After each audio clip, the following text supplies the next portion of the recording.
یہ جو مقام ابراہیم ہے نا، یہ ایک ایسا معجزہ ہے. آپ کو پتا ہے مقام ابراہیم کو ٹائم کتنا ہو گیا ہے؟ علماء کہتے ہیں 5000 سال سے زیادہ عرصہ ہو چکا ہے. یہ جو باکس ہے نا مقام ابراہیم کے اوپر، یہ اب لگا ہے 200-400-500 سال پہلے یہ پتھر کھلے آسمان تلے پڑا ہوتا تھا.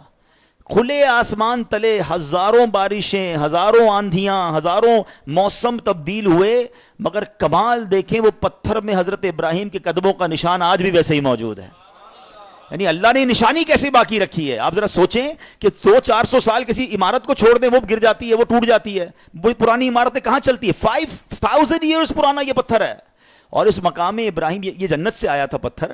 اور اس پتھر کی ایک اور خوبصورت بات بتائیں، حضرت ابراہیم اس پتھر پہ کھڑے ہوتے تھے تو کعبے کی دیواریں تو بہت اونچی ہیں، تو فرمایا کہ جیسے جیسے کعبے کی دیوار اونچی ہوتی جاتی تھی نا، یہ پتھر بھی اونچا ہوتا جاتا تھا. آج کل جو ہماری سائنس نے لفٹیں بنائی ہیں نا، سنو، thousands years ago یہ پتھر کیا کام کرتا تھا؟ جب نیچے پتھر لگانا ہوتا تھا یہ پتھر نیچے آ جاتا تھا، جب اونچا پتھر لگانا پڑتا تھا یہ پتھر اونچا ہو جاتا تھا. تو اللہ کی قدرت کا ایسا نظارہ ہے. اور آج بھی مقام ابراہیم جو ہے سبحان اللہ وہ موجود ہے. ایک عشق والی بات بھی سن جاؤ، ٹھیک ہے؟ ہم اپنے بیان میں کچھ عقیدے کا بھی ذکر کر دیا کرتے ہیں، کوئی عشق رسول کی بات بھی کر لیتے ہیں.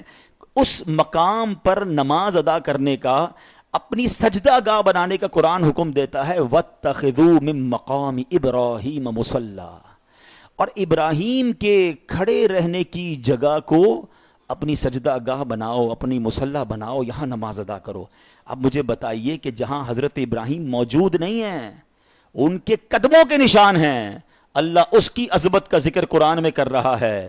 تو جہاں جس قبر انور میں، جس روضے میں خود مصطفیٰ کریم موجود ہیں، تو اس مدینے کی برکتوں کا عالم کیا ہوگا، اس روضہ رسول کا عالم کیا ہوگا، مسجد نبوی میں جا کے سجدوں کا عالم کیا ہوگا. تو آپ سوچئے کہ سبحان اللہ. اچھا پھر یہاں ایک اور بات سیکھنے کو مل رہی ہے، اللہ والے جہاں سے گزر جائیں، جہاں ٹچ کر دیں، جہاں وقت گزار لیں، وہ جگہ ایسی مقبول ہو جاتی ہے کہ وہاں جائیں تو جا کر دعائیں قبول ہونا شروع ہو جاتی ہیں.